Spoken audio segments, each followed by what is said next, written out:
Thikũ ĩmwe thutha wa mbunge ya bũrũri gũikia kura kuhitukia mutaratara wa watho wa gutabania mogaruruku gatiba-ini wa BBI, mawoni ngũrani nĩ mathiĩte na mbere kwĩyumĩria makonainie na ũrĩa ambunge matiganĩte maraikirie kura kuhitukia kana kũgũithia mutaratara ũyũ. Gũkũ rĩu mũtongoria wa mbunge-ini ũrenda aruna wa Senate kũrũmĩrĩra makinya mao na kũhĩtũkia kiumia gĩũkĩte. Mũigana wa ambunge 235 nĩo maraikirie kura kuhitukia mutaratara ũyũ, rĩrĩa angĩ 83 othe arĩa nĩ arũmĩrĩri mũnini wa mũtongoria wa bũrũri William Ruto maraikirie kura kũũhagũra, ũndũ ũrĩa wonekete gwĩkĩra igeca igeria rĩa mwahũ ũyũ wa Ruto kũhotomia ũkinyanĩria wa riboti ĩno ya BBI. Ũndũ ũmwe na gũtigwo mang'etheirwo nĩ njĩtũkano kuona kũrĩ gĩcunjĩ kĩa aruna hakuhĩ Ruto maraikirie kura kũhĩtũkia mũtaratara ũyũ wa BBI. General Nixon Kiprotich Korir, Member of Parliament Lang'ata constituency, I vote no. On behalf of the great people of Soy constituency, I vote no. I voted yes, and I will still vote yes even up to now, if it is reintroduced again. Because if we voted no, most of us, if we rejected this BBI bill, we will have given as Parliament a direct ticket to a referendum. That is what I wanted to avoid.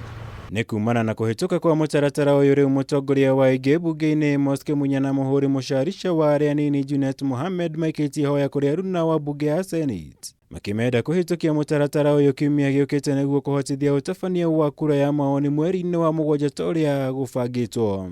The Article 96 says that the Senate shall represent the interests of the counties and shall protect them.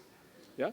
So if the county assembly has voted yes, yeah, I don't expect any senator, yeah, would vote anything against the interests of their county. Now our timelines are clear.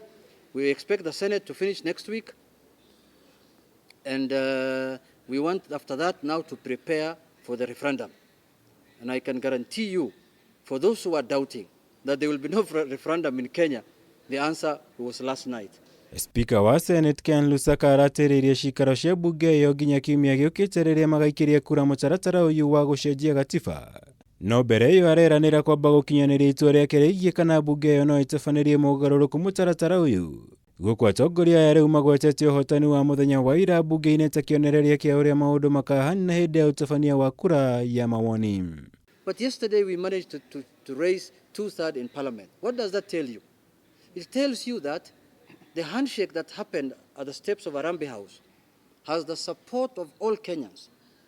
It tells you that members of Parliament cannot vote on a constitutional bill or something of yesterday's magnitude when they know their constituents are not supporting it.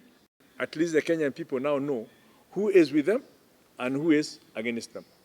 Who is for peace, who is against peace. Who is for unity, who is against unity. Who is for shared prosperity, who is against shared prosperity. Rĩu wagwetererwo nĩ itua rĩkonainie na macira marĩa mandĩkithĩtio igoti-inĩ megiĩ mũtaratara ũyũ wa gũcenjia gatiba, na kũrĩa majaji atano arĩa marathikĩrĩria cira ũyũ arĩa nĩo Joel Ngugi, George Odunga, Jairus Nga, Junet Mohammed na Chacha Mwita marĩ keheri-inĩ nĩguo kwandĩka itua rĩao rĩgiĩ macira macio megiĩ BBI. Ngĩribotera Kameme TV, njĩtagwo Mwaura Wagunya.